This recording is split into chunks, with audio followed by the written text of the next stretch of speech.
ओम सद्गुरु चरण कमलेभ्यो नमः। बोलिए परम पूज्य गुरुदेव की जय। बोलिए गायत्री माता की जय। बोलिए श्रीमद् भागवत भगवान की जय।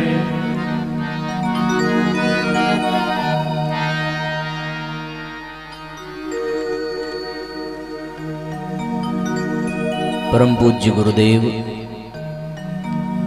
एवं परम वंदनीय माता जी के सूक्ष्म संरक्षण में श्रीमद् भागवत महापुराण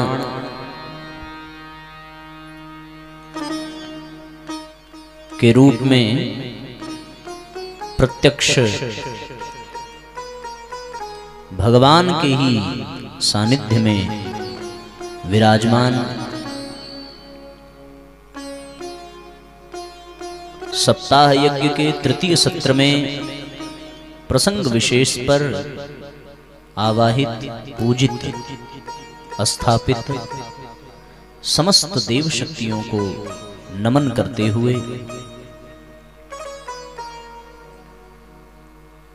आज इस व्यासपीठ के समक्ष विराजमान शक्ति स्वरूपा माताओं बहनों,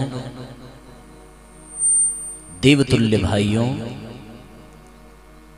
सभी सत्संग प्रेमी आत्मीय बंधुओं,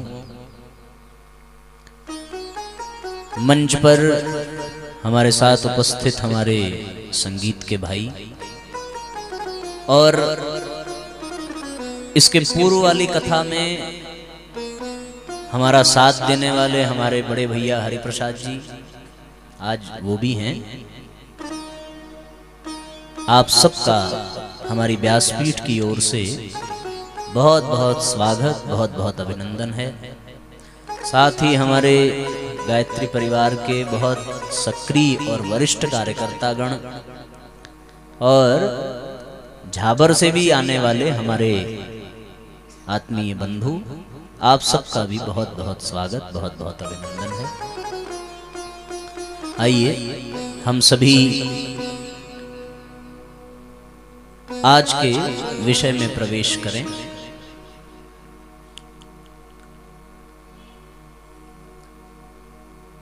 संसार में तीन का बड़ा महत्व है।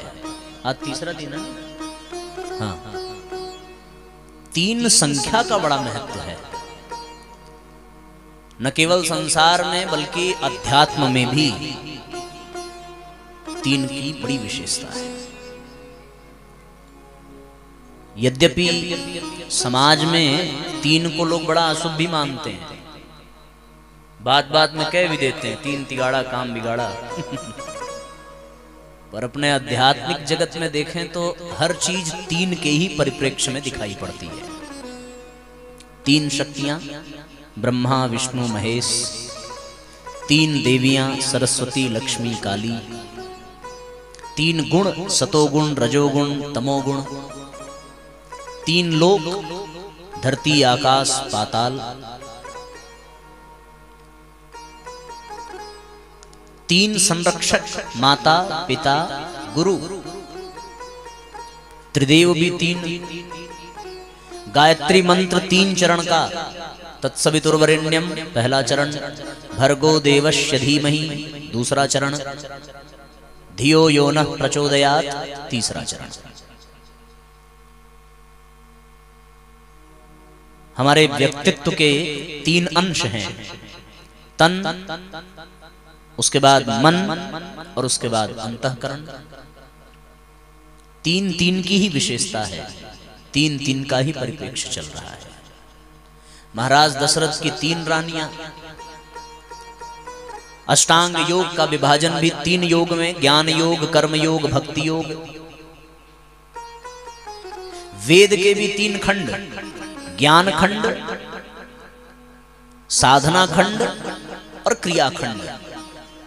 वेद के भी ये तीन भाग। प्रस्थान त्रयी के लिए भी तीन का ही आश्रय लिया जाता है, प्रस्थानत्रयी अर्थात दुनिया की समस्त समस्याओं का समाधान इन 3 ग्रंथों में ही ढूंढा जाता है। पहला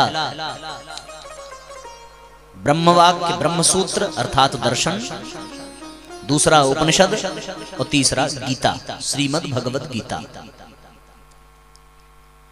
तो आज हम सभी इस 7 दिवसीय कार्यक्रम के 3य सत्र में बैठे हैं। 3 की बड़ी महिमा है। शरीर भी 3 प्रकार के होते हैं, स्थूल शरीर, सूक्ष्म शरीर और कारण शरीर।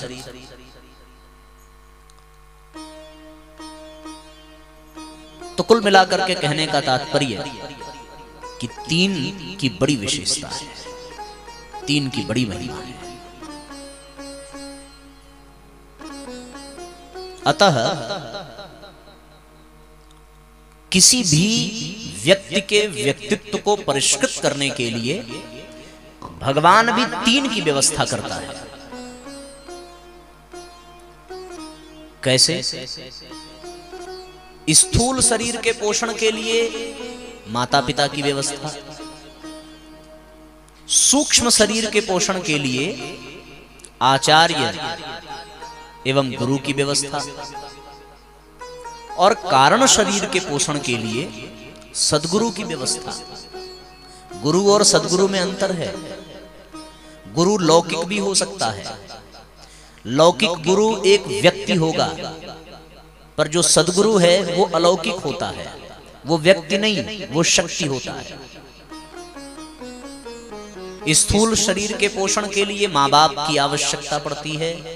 सूक्ष्म शरीर के पोषण के लिए आचार्य गुरु की आवश्यकता पड़ती है, और कारण शरीर के पोषण के लिए सद्गुरु की आवश्यकता पड़ती है। सद्गुरु यानी भगवान की आवश्यकता पड़ती है। जब तक हमारा जन्म नहीं होता और जब जन्म हो जाए और जन्म के पश्चात जब ये शरीर छूट जाए, तो इन्हीं 3 का संरक्षण हमें सतत प्राप्त होता है, चाहे ज्ञात रूप से अथवा अज्ञात रूप से। जीव जब मां के गर्भ में आता है तो मां के गर्भ में आने पर उसको पालने के लिए उसको बोलना सीखना है, उसको चलना सीखना है, उसको खाना पीना सीखना है, उसको व्यवहार जगत में व्यवहारिक पक्ष का ज्ञान प्राप्त करना है। तो वो भगवान ही मां बाप के रूप में इस दुनिया में आता है। मां बाप कोई और नहीं है। मां बाप भगवान का ही अंश हैं संतान के लिए। वरना निस्वार्थ भाव से अपनी संतति के लिए जितना त्याग, जितना बलिदान, जितना कष्ट माता पिता उठाते हैं, उतना कोई कर ही नहीं सकता, कल्पना तक नहीं कर सकता। करने की तो बात छोड़ो, अपने शरीर के अंश से पिता पुत्र को जन्म देता है। एक बहुत बड़ी बात, बहुत सोच समझ करके कह रहा हूं, इसकी गंभीरता को आप समझेंगे। पति ही पत्नी के गर्भ से पुत्र के रूप में उत्पन्न होता है। पति का अंश ही पत्नी के गर्भ से पुत्र के रूप में उत्पन्न होता है। और ये भी समझो कि यदि वो संस्कारवान निकला तब तो वो पुत्र है, पर संतों ने यहां तक कह दिया कि यदि वो पापी निकल गया, यदि वो कुसंस्कारी निकल गया, तो फिर वो पुत्र नहीं, वो केवल मूत्र है और कुछ नहीं है। वो धरती पर बोझ ही है।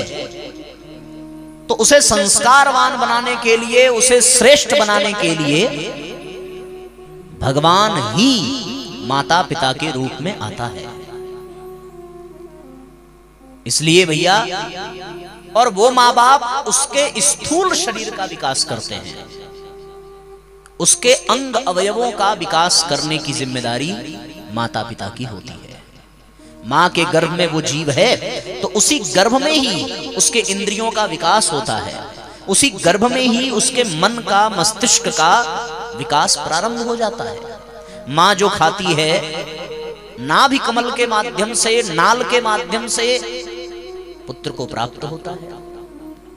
फिर जब वो गर्भ से बाहर आ जाता है तो उसके पहनने के लिए, उसके खाने के लिए, उसके निवास के लिए पिता अपनी भूमिका निभाता है। शरीर का विकास ही केवल माँ बाप कर सकते हैं, ये माँ बाप की जिम्मेदारी है। लेकिन जीवन केवल शरीर मात्र नहीं है, केवल तन नहीं है। जीवन तीन से मिलकर के बनता है, तन, मन और आत्मा। इन तीन में एक भी ना हो तो जीवन की यात्रा संभव नहीं है। मनुष्य योनि की बात कर रहा हूं। मनुष्य योनि में जितना मूल्यवान तन है, उससे कम मूल्यवान न मन है न आत्मा है।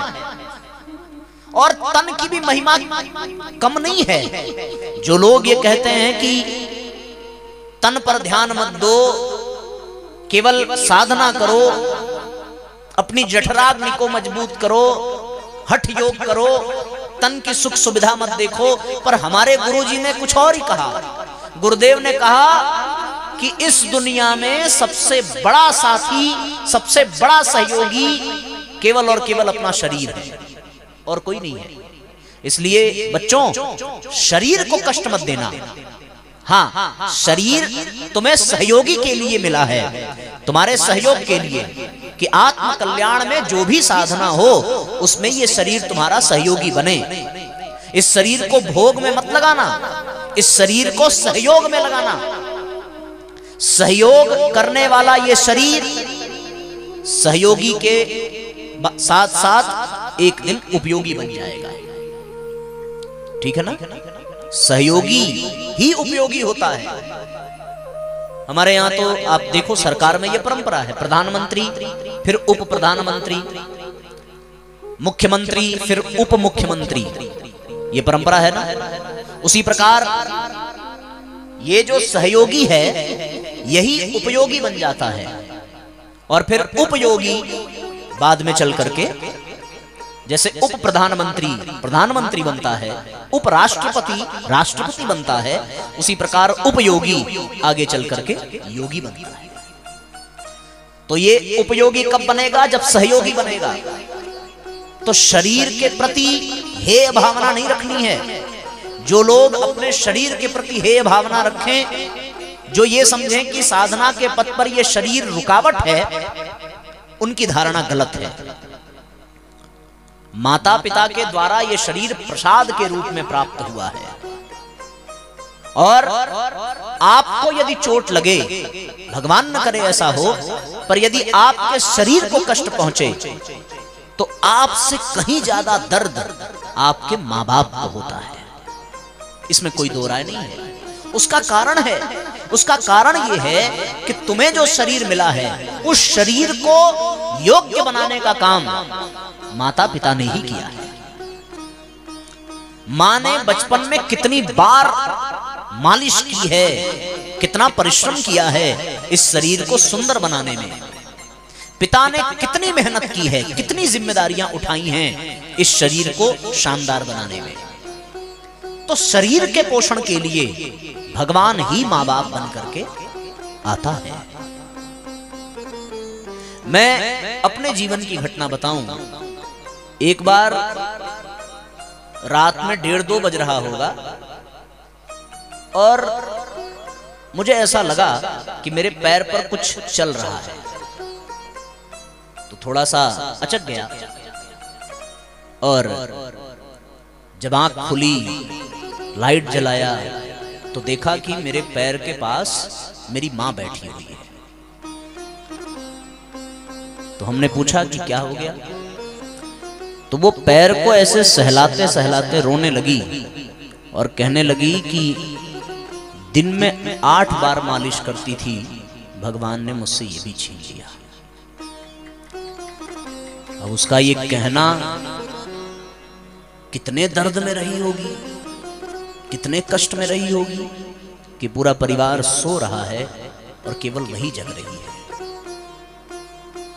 और जब मैं ये बात सुना तो फिर ये अंदर से हिम्मत ही नहीं हुई कि मैं उसे कुछ समझाऊं, क्योंकि जिस भाव दशा में वो है उस भाव दशा में मैं पहुंच ही नहीं सकता। यदि मैं भविष्य में पिता भी बन जाऊं तो भी उस भाव दशा तक शायद ही कोई पहुंच पावे जिस भाव दशा में पहुंच करके मां ने ये शब्द कहे कि मैं 8-8 बार मालिश करती थी और भगवान ने मुझसे ये भी छीन लिया। उतना दर्द हमें नहीं हुआ, लेकिन उसका कई गुना दर्द उसको है। तो माता पिता भगवान का रूप होते हैं, और वो इसलिए होते हैं क्योंकि वो शरीर की जिम्मेदारी पूरी करते हैं। पर ध्यान रहे, व्यक्तित्व व्यक्ति का केवल शरीर से नहीं है, उसके मन, उसकी आत्मा से भी है। किसी के शरीर का विकास हो जाए पर उसके मन का विकास न हो, उसकी आत्मा का विकास न हो, तो उसका जीवन बेकार हो जाता है। शरीर का विकास पूर्ण विकास नहीं है। शरीर के बाद मन का भी विकास होना चाहिए। फिर हमारे ऋषियों ने ये व्यवस्था दी, हमारे भारतीय संस्कृति ने, कि तन का विकास माँ बाप के माध्यम से हो जाएगा, पर मन को विकसित करने के लिए, मन का विकास करने के लिए बच्चे को घर से बाहर भेजना। जब वो बच्चा घर से बाहर जाएगा किसी गुरुकुल में, किसी विद्यालय में, तो उसके मन का विकास होगा। उस मन का विकास करने के लिए फिर गुरु की आवश्यकता होती है, आचार्य की आवश्यकता होती है, शिक्षक की आवश्यकता होती है। शिक्षक तन का विकास नहीं करता, आचार्य तन का विकास नहीं करता, गुरु तन को विकसित नहीं करता। वो यदि आपको कुछ सिखाएगा तो वो केवल और केवल आपके मन को विकसित करने का काम करेगा। वो आपको शिक्षा देगा, वो आपको विद्या देगा, वो आपको बहुत सारे चीजों में, बहुत सारी विद्याओं में पारंगत करेगा, और उसके माध्यम से उद्देश्य केवल ये है कि जैसे माँ बाप ने तन को विकसित किया, वैसे आचार्य मन को विकसित करता है। तन को विकसित करने के लिए व्यायाम शाला की आवश्यकता पड़ती है, और मन को विकसित करने के लिए विद्यालय की आवश्यकता पड़ती है। एक तीसरी भी चीज है, केवल तन विकसित हो जाए, मन विकसित हो जाए तो भी जीवन का पूर्ण विकास संभव नहीं है। क्योंकि ये जो बड़े बड़े वैज्ञानिक हैं, ये बड़े बड़े वैज्ञानिक तन से भी स्वस्थ हैं, मन से भी स्वस्थ हैं, लेकिन ये आत्मिक दृष्टि से स्वस्थ नहीं है। और इसीलिए इन वैज्ञानिकों ने ऐसे ऐसे शोध किए जो इस संसार के लिए वरदान की बजाय अभिशाप बनता चला गया, इन वैज्ञानिकों के कारण। क्यों? क्योंकि इन वैज्ञानिकों ने जो शोध किया वो कल्याणकारी कम हुआ, उससे अहित बहुत अधिक हुआ। ऐसी स्थिति निकल कर के आई। उसका कारण ये कि इनका आत्मिक विकास नहीं हो पाया, इनका मानसिक विकास तो बहुत उत्कृष्ट हुआ, शारीरिक विकास बहुत अच्छा हुआ, तभी उन्होंने दिन रात मेहनत करके दिन रात शोध किया। पर आत्मिक विकास के अभाव में उनके द्वारा खोजी गई वस्तुएं संसार के लिए अभिशाप बनती चली गई, और आत्मिक विकास के अभाव में ही उन वस्तुओं का जिन जिन लोगों ने उपभोग किया, उन्होंने उनका दुरुपयोग ही किया है। तो केवल तन और मन के विकास से विकास नहीं होता, आत्मिक विकास भी चाहिए। तन विकसित हो जाए तो तुम बहुत बड़े पहलवान बन सकते हो, मन विकसित हो जाए तो बहुत बड़े चिकित्सक बन जाओगे, बहुत बड़े दार्शनिक बन जाओगे, बहुत बड़े वैज्ञानिक बन जाओगे, बहुत बड़े अध्यापक बन जाओगे, बहुत बड़े पद पर आरूढ़ हो जाओगे। लेकिन वहां उस पद पर पहुंचने के बाद भी तुम समाज की वो सेवा कभी नहीं कर पाओगे जो आत्मिक विकास के कारण कर पाते, कभी नहीं कर पाओगे। दुनिया में बहुत बड़े बड़े डॉक्टर तो बन गए, पर वो डॉक्टर के नाम पर कलंक ही हैं। अंगों को खरीदने और बेचने का काम डॉक्टरों के द्वारा, बड़े बड़े इंजीनियरों के द्वारा इतनी भ्रष्टाचार कि उनके द्वारा विनिर्मित जो पुल हैं, सड़क है, कुछ ही दिनों में वो नष्ट हो जाते हैं। बड़े बड़े पद पर बड़ी बड़ी सरकारी दायित्व को निभाने वाले वो लोग जो मन से बिल्कुल बुद्धिमान, वरिष्ठ, प्रबुद्ध वर्ग के कहे जाते हैं, वो उस पद पर पहुंच तो जाते हैं, पर वहां पहुंच करके उनसे जो अपेक्षा है, उनकी जो मर्यादा है, उसका वो पालन नहीं कर पाते। वहां पहुंचने पर उनके द्वारा और भी अधिक भ्रष्टाचार, और भी अधिक कुरीतियां, और भी अधिक कुप्रवृत्तियां बढ़ती हैं। जो जितना बड़े पद पर है वो उतना बड़ा स्वार्थी है, और वो उतना ही बड़ा समाज के लिए समस्या है। इस दुनिया में समस्या का कारण अनपढ़, गंवार और बेवकूफ नहीं है। इस दुनिया में समस्या का कारण पढ़े लिखे लोग हैं। जितनी भी समस्याएं हैं दुनिया की, वैश्विक स्तर की, व्यक्तिगत की बात नहीं करता, व्यक्तिगत स्तर की जितनी भी समस्या है वो तो ठीक है, पर वैश्विक जगत की जितनी भी समस्याएं हैं वो पढ़े लिखे लोगों के कारण ही है। साक्षर जो पढ़े लिखे हैं उनको यही कहेंगे साक्षर, और साक्षर को उलट करके देखो तो क्या बनता है? साक्षर को उलट करके पढ़ो, पढ़ के बताओ भाई क्या बना? हाँ, वो साक्षर तो हो गए, लेकिन आत्मिक विकास के अभाव में वही राक्षस हो गए, और उनकी राक्षसा के कारण, राक्षसी प्रवृत्ति के कारण ही समाज में समस्याएं हैं। यदि बड़ी बड़ी कंपनियों को बनाने वाले लोग उन कंपनियों से होने वाली हानि के बारे में भी सोचते, तो वो केवल अपने आप को धनी बनाने के लिए उन कंपनियों को कभी न लगाते। अमेरिका में एक झील है, मुझे नाम तो नहीं याद आता, उस झील में आसपास रहने वाले अचानक बीमार पड़ने लगे, और बहुत बड़े स्तर पर उनके भीतर कैंसर का रोग बढ़ने लगा। इसकी जांच हुई कि ये कैसे हो गया, तो पता चला कि उस झील के किनारे एक बहुत बड़ा कारखाना है। उस कारखाना के गंदे पानी, उस कारखाना के गंदे केमिकल्स वो उस झील में बह करके आते हैं। उस झील में पलने वाली मछलियां उन केमिकल्स को खाती हैं।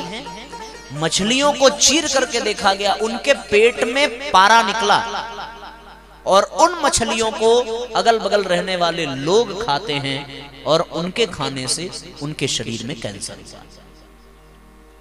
तो आप कल्पना करके देखो उनका कारण क्या है? वो कारखाना, और उस कारखाने के नाते अमीर होने वाला कारखाने का मालिक, जिसने केवल अपने स्वार्थ के लिए बड़े बड़े कारखानों के माध्यम से इस समाज को केवल प्रदूषण दिया है। सुख सुविधाएं मिली, भौतिकता मिली, साधन मिले, सामग्री मिली, पर वो साधन, वो सामग्री, उन्होंने समस्याएं ही पैदा की है। हमारे जो ऋषि थे, उन ऋषियों ने भी शोध किया। वो ऋषि भी वैज्ञानिक थे। जो रिसर्च करता हो उसको ऋषि कहते हैं, पर ऋषि और वैज्ञानिकों में बड़ा अंतर है। वैज्ञानिक का केवल तन और मन विकसित होता है, पर ऋषि का तन, मन और आत्मा भी विकसित होती है। वैज्ञानिक जो प्रयोग करता है, उस प्रयोग के बाद जो परिणाम निकला, वो परिणाम कल्याणकारी ही होगा, इसमें संदेह है। वैज्ञानिकों ने क्या खोजा? वैज्ञानिकों ने पिस्तौल खोजी, बंदूक खोज दिया, हथियार खोजे, बड़ी बड़ी मिसाइलें खोजी, बड़े बड़े परमाणु बम खोजे, पर वो परमाणु बम, वो मिसाइलें, वो हथियार, वो कल्याणकारी नहीं है। यदि वो सुरक्षा की दृष्टि से भी आप अपने पास रखें तो भी वो कल्याणकारी नहीं है। लेकिन ऋषियों के द्वारा जो खोज की जाती है, उसमें अहित की कोई संभावना ही नहीं होती। उनके द्वारा खोजी गई समस्त खोज, समस्त शोध केवल और केवल कल्याण के लिए होती है। वैज्ञानिकों द्वारा खोजा गया नुकसान भी कर सकता है, पर ऋषियों द्वारा खोजा गया बिल्कुल नुकसान नहीं करता। वैज्ञानिकों ने जो शोध करी उस शोध से किसी एक को लाभ मिलता है, पर ऋषि जो शोध करता है उस शोध से प्रत्येक को लाभ मिलता है। ये बड़ी बात है। छोटे से छोटे आदमी तक ऋषियों के द्वारा खोजी गई उपलब्धियां कल्याणकारी सिद्ध होती हैं, पर वैज्ञानिक जो शोध करता है वो कुछ लोगों को ही लाभ पहुंचाती है। एक और बात है कि वैज्ञानिक खोज कर मानता है, पर ऋषि मानकर तब खोजता है। वैज्ञानिक की खोज पदार्थों तक सीमित है, ऋषियों की खोज परमात्मा तक सीमित है। वैज्ञानिक जो खोजेगा वो केवल पदार्थ में खोजेगा, और पदार्थ परिवर्तनशील है, तो उसके द्वारा खोजे गए सिद्धांत भविष्य में अवश्य झूठे हो जाएंगे, क्योंकि पदार्थ बदल रहा है, परिवर्तन हो रहा है। पर ऋषियों के द्वारा जो खोजा गया वो खोज परमात्मा में हुई, और उस परमात्मा में कोई परिवर्तन नहीं होता। उन्होंने जो खोज दिया वो सृष्टि पर्यंत वो सिद्धांत अटल रहेगा, उसमें कोई अंतर नहीं आ सकता, कोई परिवर्तन नहीं आ सकता। इसलिए भैया वैज्ञानिक ऋषि नहीं बन सकता, लेकिन ऋषि वैज्ञानिक अवश्य बन सकता है। और इसके मूल में कारण क्या है? इसके मूल में कारण यह है कि वैज्ञानिक का केवल तन और मन परिष्कृत है, पर ऋषि की आत्मा भी परिष्कृत है। वैज्ञानिक स्वार्थ के कारण भी वैज्ञानिक बन सकता है, पर ऋषि परमार्थ परायण होता है। वैज्ञानिक अपने लिए जीता है, पर ऋषि दूसरों के लिए जीता है। इसलिए भैया आत्म कल्याण क्यों आवश्यक है, आत्मिक विकास क्यों आवश्यक है, ये मैं समझाने का प्रयत्न कर रहा हूं। तन के विकास के लिए माँ बाप अपनी भूमिका निभाते हैं, मन के विकास के लिए आचार्य, शिक्षक, गुरु अपनी भूमिका निभाता है, पर आत्मा के विकास के लिए, अंतःकरण के विकास के लिए केवल माँ बाप और गुरु से काम नहीं चलता। अंतःकरण के, आत्मा के विकास के लिए सद्गुरु की आवश्यकता पड़ती है। जो सद्गुरु होगा वही आत्मा का विकास करा सकता है। ध्यान रहे, सद्गुरु कोई व्यक्ति नहीं है, सद्गुरु एक शक्ति है। सद्गुरु की प्राप्ति के लिए आपको कहीं किसी आश्रम में जाने की आवश्यकता नहीं है, लेकिन गुरु को पाने के लिए आपको कहीं जाना पड़ेगा। आप गुरु का वर्ण करें तो गुरु बनाने के लिए आपको जाना पड़ेगा, और गुरु बनाने के लिए आपको प्रयास करना पड़ेगा, आपको प्रयत्न करना पड़ेगा। लेकिन सद्गुरु बनाने के लिए आपको कहीं जाने की जरूरत नहीं है। सद्गुरु आपके पास खुद चल करके आता है जब आपकी पात्रता विकसित हो जाती है। जिन के जीवन में सद्गुरु आए उनने गुरुओं की कोई तलाश नहीं की, उनके पास खुद चल करके आए। नरेंद्र के पास ठाकुर खुद आए, परम पूज्य गुरुदेव के पास दादा गुरुदेव खुद आए, दयानंद सरस्वती के गुरु उनके पास खुद आए, कबीरदास के गुरु उनके पास खुद आए, और भैया वीर शिवाजी के गुरु उनके पास खुद आए। उन्हें गुरु के पास नहीं आना पड़ा। गुरु और सदगुरु में यह अंतर है कि सदगुरु होगा तो वो तुम्हारे पीछे पड़ जाएगा, और गुरु होगा तो वो तुम्हें अपने पीछे लगाएगा। ध्यान देना, गुरु होगा तो वो तुमसे लेता रहेगा, पर जो सदगुरु होगा वो तुमको देता रहेगा। गुरु मिल जाने पर व्यक्ति की उलझने बढ़ती हैं, और सदगुरु के मिल जाने पर उलझने सुलझती हैं। गुरु मिल जाए तो बेचैनी बढ़ जाती है, पर सदगुरु मिल जाए तो शांति बढ़ जाती है। एक और बात कह दूं कि गुरु मिल जाए तो तुम जैसे थे वैसे ही रह जाते हो, लेकिन सदगुरु मिल जाए तो तुम यदि लोहा थे तो वो तुम पारस बन जाते हो। सदगुरु में बड़ी विशेषता है।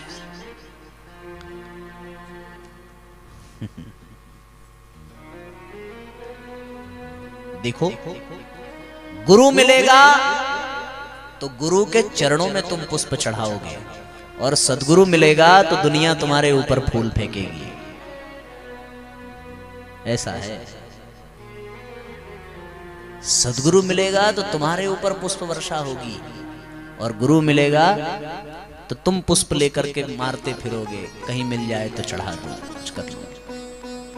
सदगुरु मिल जाए तो ऐसे ही पुष्प वर्षा होती है। गुरु तुम्हारी झोली देख करके बनता है, पर सदगुरु तुम्हारी झोली देख करके नहीं, तुम्हारे भीतर झांक करके बनता है। गुरु कोई एक व्यक्ति हो सकता है, लेकिन सदगुरु व्यक्ति नहीं होता। सदगुरु तो शक्ति होता है। गुरु केवल एक जन्म के लिए होता है, पर सदगुरु जन्म जन्मांतर का होता है, वो एक जन्म का नहीं होता। और जिस आत्मा के विकास की मैं बात कर रहा हूं, उस आत्मा का विकास सदगुरु ही कर सकता है। एक और बात कह दूं कि तुम्हें यदि भगवान भी मिल जाए किसी कारणवश, किसी संयोगवश, तो उस भगवान को मिल जाने पर भी तुम्हारे जीवन में पूर्णता नहीं आएगी, जब तक तुम्हारे जीवन में सदगुरु नहीं आएगा। सदगुरु जब जीवन में आता है तो भगवान की भी आवश्यकता नहीं पड़ती। सच कह रहा हूं, इसलिए क्योंकि सदगुरु और भगवान में अंतर नहीं होता।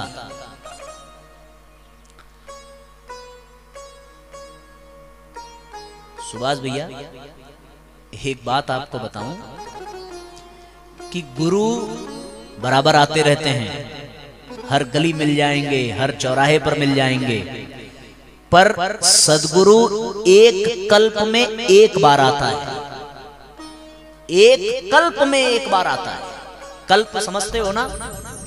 एक कल्प में एक बार आता है कोई सदगुरु। कभी कभार कोई विशेष काम आ गया तब वो आता है, और वो आता नहीं है, उसे जबरदस्ती भेजा जाता है कि अब जाइए और स्थिति को संभालिए। और जब से ये सृष्टि बनी है तब से कभी कभार किसी कल्प में सदगुरु का आगमन हुआ है। एक युग में एक बार, और वो 4 युग मिलाकर के एक चतुर्युगी होती है। ठीक है? और इसी प्रकार जब 71 चतुर्युगी हो जाए तब एक मनवंतर होता है, और इसी प्रकार 14 मनवंतर बीते तब एक कल्प होता है। तो उस एक कल्प में सदगुरु कभी कभार आता है। एक बार सदगुरु आया कब? त्रेता युग में। त्रेता युग में सदगुरु आया। कैसे भाई? हनुमान जी के रूप में सदगुरु। और जब हनुमान जी सदगुरु बनकर के आए तो जिसको उन्होंने ज्ञान प्रदान किया उनको राम से मिला दिया। सदगुरु तो यही है, भगवान से संबंध स्थापित करा देता है। न केवल संबंध कराता है बल्कि भगवान से मिला देता है। उन्होंने सुग्रीव को दीक्षा दी तो सुग्रीव को राम से मिला दिया। फिर सीता जी भटक गई, सुंदरवन में गई, तो वहां सीता जी को उन्होंने राम कथा सुनाई और सीता जी को मिला दिया। और लंका में विभीषण को उन्होंने राम कथा सुनाई तो विभीषण को भी मिला दिया। और यहाँ 14 वर्ष बीतने पर भरत आत्मदाह करने जा रहे थे तो हनुमान जी ने सदगुरु की भांति भरत को भी राम कथा सुनाई और राम से मिला दिया। सदगुरु ऐसा होता है। और जब सदगुरु आया तो तुलसीदास जी ने बड़ा सुंदर गाया, जय जय जय हनुमान गोसाई, कृपा करहु गुरु देव की नाई। जय जय जय हनुमान गोसाई, कृपा करहु गुरु देव की नाई। श्री गुरु चरण सरोज रज, निज मन मुकुर सुधार। श्री गुरु चरण सरोज रज, निज मन मुकुर सुधार। रघुवर विमल जसु, जो दायक फल चार, धर्म अर्थ काम मोक्ष। पर ये कब मिलता है? जब सदगुरु आता है। और त्रेता में केवल एक ही बार सदगुरु आए। कौन? हनुमान जी। तभी तो गाया ना, कृपा करहु गुरुदेव की नाई। और गुरुदेव की जैसी कृपा कौन कर सकता है? जो सदगुरु होगा। फिर त्रेता युग बीता, द्वापर युग आया। द्वापर युग जब आया तब कौन सदगुरु बनकर के आए? कृष्णं नारायणं वंदे, कृष्णं वंदे ब्रजप्रियं, कृष्णं द्वैपायनं वंदे, कृष्णं वंदे जगद्गुरुं। कृष्ण आए जगत गुरु बनकर के। फिर अर्जुन ने कह दिया, शिष्यस्तेहं साधिमाम त्वाम प्रपन्नम, मैं आपका शिष्य बनकर के आपकी शरण में आया हूं। लेकिन एक मजे की बात यह है कि जब हनुमान जी सदगुरु बनकर के आए तो उन्होंने केवल 3-4 लोगों को ही दीक्षा दी। किसको किसको? सुग्रीव को, भरत जी को, विभीषण को। द्वापर युग में जब भगवान गुरु बनकर के आए तो केवल 2 को दीक्षा दी। किसको? अर्जुन को और उद्धव को। बहुत सारे शिष्य नाराज हो गए। सबने प्रार्थना की कि प्रभु एक निवेदन है, अब की बार अगर सदगुरु बनकर के आना तो केवल 2-4 लोगों को दीक्षा मत देना, बाकी का क्या होगा? तो फिर भगवान ने अपनी गलती मानी। भगवान भी स्वीकार करते हैं, अच्छा ठीक है, इन अवतारों में तो केवल 2-4 को ही दीक्षा दी, अगली बार आऊंगा तो फिर 2-4 को नहीं दूंगा, फिर तो जितने मन करे उतने आ जाना, सबको देंगे। और जब भगवान कलयुग में सदगुरु बनकर के आए तो फिर किसी शिष्य ने गाया, क्या गाया? स्वयं भगवान हमारे गुरु, परम सौभाग्य हमारा है। स्वयं भगवान हमारे गुरु, परम सौभाग्य हमारा है। स्वयं नारायण नर तन धरे हमारे बीच पधारा है। स्वयं नारायण नर तन धरे हमारे बीच पधारा है। स्वयं भगवान हमारे गुरु, परम सौभाग्य हमारा है। स्वयं भगवान हमारे गुरु, परम सौभाग्य हमारा है।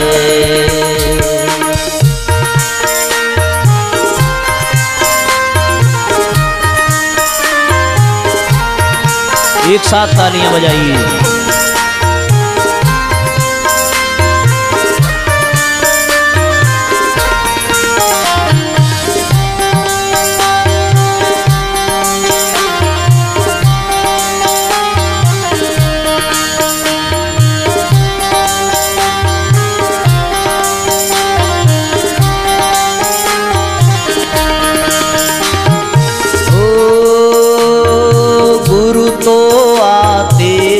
जाते, पर नारायण कभी कभी आते। गुरु तो आते जाते, पर नारायण कभी कभी आते। तभी अवतार हुआ करते, पाप धरती पर बढ़ जाते। तभी अवतार हुआ करते, पाप धरती पर बढ़ जाते। ब्रह्म ने स्वयं अवतरित हो धरा का भार उतारा है। स्वयं भगवान हमारे गुरु, परम सौभाग्य हमारा है। स्वयं भगवान हमारे गुरु, परम सौभाग्य हमारा है। हमारे गुरु प्रज्ञावतार, चलो प्रज्ञा को धारण करें। हमारे गुरु प्रज्ञावतार, चलो प्रज्ञा को धारण करें। दुष्ट चिंतन को करें निरस्त, मनुज का कष्ट निवारण करें। दुष्ट चिंतन को करें निरस्त, मनुज का कष्ट निवारण करें। हो शिष्य हैं तो सोचे कितना, शिष्य हैं तो सोचे कितना, गुरु का कर्ज उतारा है। स्वयं भगवान हमारे गुरु, परम सौभाग्य हमारा है। स्वयं भगवान हमारे गुरु, परम सौभाग्य हमारा है। परम सौभाग्य हमारा है। परम सौभाग्य हमारा है। बोलिए सद्गुरुदेव भगवान की जय। तो भगवान कभी कभी सद्गुरु बन करके आता है। जब सद्गुरु बन करके आता है तो वो आत्म कल्याण करता है। उसको आपके तन से मतलब नहीं है, उसको आपके मन से भी मतलब नहीं है। वो तो मन के सबसे सूक्ष्म परत अचेतन में प्रवेश करके आपके कुसंस्कारों को, आपके प्रारब्धों को नष्ट करता है और आत्मिक विकास करता है। परीक्षित को उनके जीवन में तन के विकास के लिए उनके माँ बाप ने सहयोग किया, मन के विकास के लिए भी उनके आचार्यों ने, उनके गुरुओं ने उनका पथ प्रदर्शित किया। पर आज उन्हें आत्मिक विकास की आवश्यकता है और आत्मिक विकास के लिए किसी सच्चे सद्गुरु की आवश्यकता है।